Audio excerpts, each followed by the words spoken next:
तो यहाँ पे सवाल उठता है आखिर सरिता जेठू भाई माफ़ किए या नहीं किए।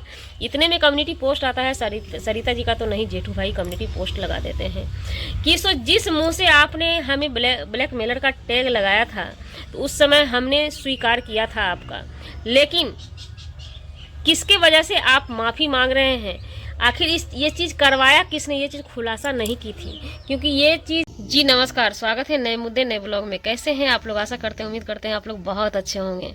सोशल मीडिया पे दंगल चल रहा है, कंट्रोवर्सी दंगल चल रहा है, इधर कंट्रोवर्सी उधर कंट्रोवर्सी। किस मुद्दे पे कंटेंट उठाए समझ में नहीं आता। एक मुद्दा नज़र पे आया, सुबह सुबह ही वीडियो आया, उस वीडियो पे एक मुद्दा बड़ा ही इंटरेस्टिंग मुद्दा लगा। सरिता जेठू की पहली वाली कंट्रोवर्सी चली थी, जिसमें कि एक ब्लैकमेलर का टैग उन पे लगा करके छोड़ दिया गया था। पब्लिक में इस चीज़ की उथल पुथल थी, क्योंकि पब्लिक के लिए सरिता जेठू भाई किसी एंगल से ब्लैकमेलर या कुछ भी नहीं लग रहे थे। बहुत ही सुशील, बहुत ही अच्छे विचारधारा वाले लग रहे थे सरिता और जेठू भाई। तो उनके पापा भी, जैसा कि आप लोग जानते हैं, सरिता जी के पापा एक्सपायर किए हैं। उनकी माँ की मेंटली हालत गड़बड़ है, दिमागी हालत गड़बड़ है, अभी उस चीज़ से उभर के बाहर नहीं आई हुई है। सरिता जी अभी सोशल मीडिया से दूर है, वाईटी से दूर है। इसमें भोपाल की बहू नीतू ने चकाचौंध फैला दिया। जो नीतू की कल के डेट में इसी मैटर पे वो एग्री थी कि एक ब्लैकमेलर हैं जेठू भाई सरिता मैडम, तो उस चीज़ को लेकर के वो सफाया करती हैं, वीडियो में आकर के बताती हैं कि हमारे साथ बहुत ही गलत हुआ। अम्बाला वाले पार्टी में जो सभी ब्लॉगर आए हुए थे, सभी जमा हुए थे। वहीं पर नीतू जी का कहना है कि हम बहुत ही मिडिल क्लास से हैं, मतलब अपने आप को बहुत ही गरीब बताती हुई नज़र आई। हम उस लेवल के नहीं थे जिस लेवल के सभी वहाँ पे पहुँचे हुए थे। हम बहुत ही मिडिल क्लास के लोग थे। वहाँ पे जो भी खर्चा होता था, पत्ती शेयर लिया जाता था, यानी कि उनको किसी ने कहा होगा, अब क्लियर वो नहीं करती है, नेहा आशीष तिवारी के तरफ उनका इशारा होता है या सचिन भाई की तरफ, ये हम क्लियर नहीं कर सकते, क्योंकि उन्होंने खुल के इशारा नहीं किया। किसने उन्हें बोला था कि सो आप चलो, हम हैं ना, मतलब जो भी खर्च होगा हम हैं ना। उनका कहना है कि हमारा वाईटी का पेमेंट भी लेट आता है, सबके आने के 3-4-5 दिन के बाद आता है। नीतू जी का कहना यही था वीडियो में। तो उसके बाद सबका पेमेंट आ जाता है, सब अपना अपना पैसा खर्चा करने लगते हैं। लेकिन जब घर से कैश पैसा लेकर के नीतू घर से निकलती है तो रास्ते में खर्चा होता है, खाना पीना, क्योंकि घर से निकलने के बाद खर्चा ही खर्चा नज़र आता है। भूख भी इंसान को ज़्यादा लगता है। सारा पैसा उनका कैश वाला ख़त्म हो चुका था। उसके बाद कहीं जाने की बारी आई थी तो उसमें पत्ती लगाया गया था, शेयर लगाया गया था, दबाव बनाया गया उनके ऊपर, नीतू जी के ऊपर, कि तुम अपना पत्ती ला करके दो। तो उन्होंने बोला हुआ कि हमारा भी पेमेंट नहीं आया हुआ है। उस पर यही बोला गया उनको। अब किसने बोला ये हम क्लियर नहीं कर सकते हैं, जिसने उनको लेकर गया उसी ने बोला। तो उनका कहना हुआ कि सो तुम जहाँ से लाके दो। तो भाई यहाँ पे एक चीज़ क्लियर हम कर दें कि बड़े लोगों की यही होती है। बड़े लोग घमंडी होते हैं, बड़े लोग अपने आप को बहुत बड़े समझते हैं। अगर आप मिडिल क्लास से हैं, हम नीतू जी से कहना चाहेंगे, अगर आप मिडिल क्लास से हैं तो अपने से मिडिल क्लास वाले से ही दोस्ती कीजिए, वहाँ पे आपकी कद्र होगी। बड़े लोगों से लोग दोस्ती कर लेते हैं कि हमारा कुछ सपोर्ट हो जाएगा, लेकिन नहीं, वो सपोर्ट नहीं करते हैं, अपना काम निकालते हैं, उसके बाद काम जब ख़त्म होता है तो लात मार देते हैं। ये हम नीतू जी के लिए नहीं बोल रहे हैं, ये दुनिया की रीत है। इसको हम बोल रहे हैं कि आप लोग भी सजग रहिए, सावधान रहिए। ऐसा ही कुछ हुआ उनके साथ। जब ये चीज़ बोला गया तो कोई किसी भी इंसान का दिल छोटा होगा, क्योंकि वो पति से भी एंटी होकर के गई थी। हर कोई उनका घर परिवार भी खिलाफ था कि तुम उस जगह मत जाओ, लेकिन सबके खिलाफ में होकर दोस्त के कहने पर वो चली गई थी, किसी गैर आदमी के सजेशन देने पर चली गई थी, क्योंकि उस टाइम में वही उनकी सर्वोपरि थी, सर्वोगुण संपन्न वही थी उनके लिए। तो जब चली गई, जब ऐसा मोमेंट आया तो दिल छोटा होगा, आँख खून का आंसू रोएगा, है ना।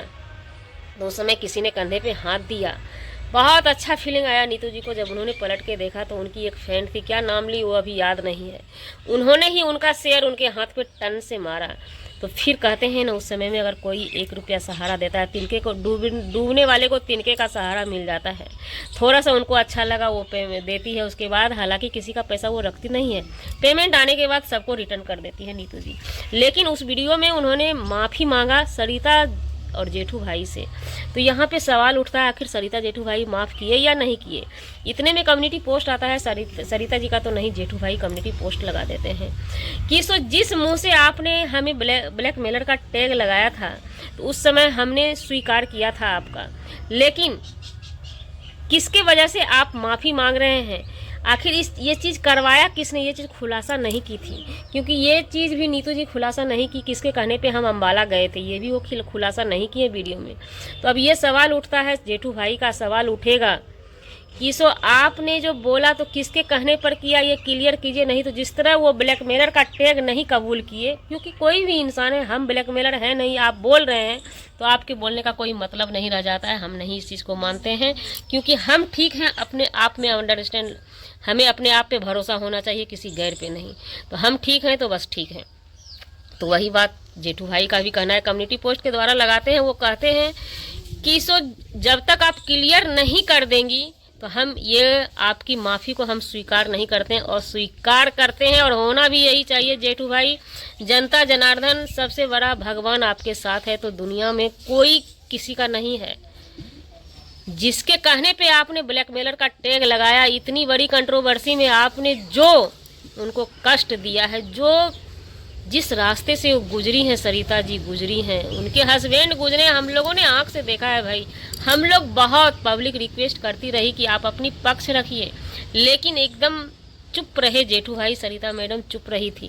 तो इसका मतलब ये नहीं कि वो गलत हैं, यही कुछ कारण होती है कि हम अपने वीडियो में किसी को भी किसी का साइड लेके हम मतलब किसी के ऊपर गाली गलौज या किसी के ऊपर अभद्र भाषा का यूज नहीं करते हैं कि दुनिया बड़ी जालिम है, कब किधर पलट जाए। और एक बात और, भोपाल की बहू नीतू का कहना है, जो कि एक समय में पक्की नेहा आशीष तिवारी के फैमिली की फैन थी, नेहा आशीष तिवारी की फैन थी, आज साफ साफ कह दी कि हमें नेहा तिवारी फैमिली से कोई मतलब ही नहीं है।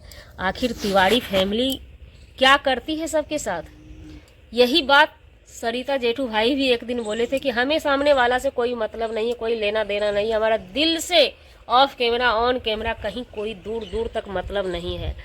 तो अब सवाल उठता है, क्या तिवारी फैमिली ऐसी ही है, वो ऐसी ही हरकत कर रही है? क्या कर रही है तिवारी फैमिली? हर किसी के लाइफ में घुस घुस के हर किसी को बर्बाद करना चाहती है। जो है सो बस सर्वोपरि सर्वो महान तिवारी फैमिली ही है, नहीं ये सोशल मीडिया है। सवाल पूछा जाएगा इस पे, अब नेहा आशीष तिवारी को रिप्लाई देना पड़ेगा, हमें जो लगता है। आखिर ऐसा हुआ क्या? नीतू जी ने जो बातें अपनी रखी है, क्या ये सच है? पब्लिक तो अब जानना चाहेगी ना। लेकिन बहुत सारे मैटर में हमने देखा है कि नेहा जी डायरेक्ट नहीं आती है, इसमें अलका मैडम आती है। अब इस पे अलका मैडम का भी वीडियो आया हुआ है, हम बहुत जल्द अगला वीडियो लेकर के आने वाले हैं। अलका जी के वीडियो पे जाते हैं, देखेंगे, क्योंकि हम अपने पारिवारिक उलझन में कुछ बिजी थे। हमारे लिए सबसे ज़्यादा इम्पोर्टेंट हमारा परिवार होता है, उसके बाद दूसरे का परिवार। हमारा कंटेंट ही है दूसरे के परिवार में वीडियो देख करके बनाना और डालना। खुद अपनी ब्लॉगिंग हम बहुत कम करते हैं, बहुत कम इंजॉय वाला ब्लॉगिंग ही करते हैं। तो चलिए जी, हमारा वीडियो बनाने का मतलब किसी व्यक्ति विशेष से नहीं था, ना ही किसी के आत्मसम्मान को ठेस पहुंचाने का था। अगर जाने अनजाने आपके आत्मसम्मान को ठेस पहुंची, उसके लिए सॉरी, क्षमा चाहते हैं। मिलते हैं किसी नेक्स्ट ब्लॉग में नए कंटेंट के साथ।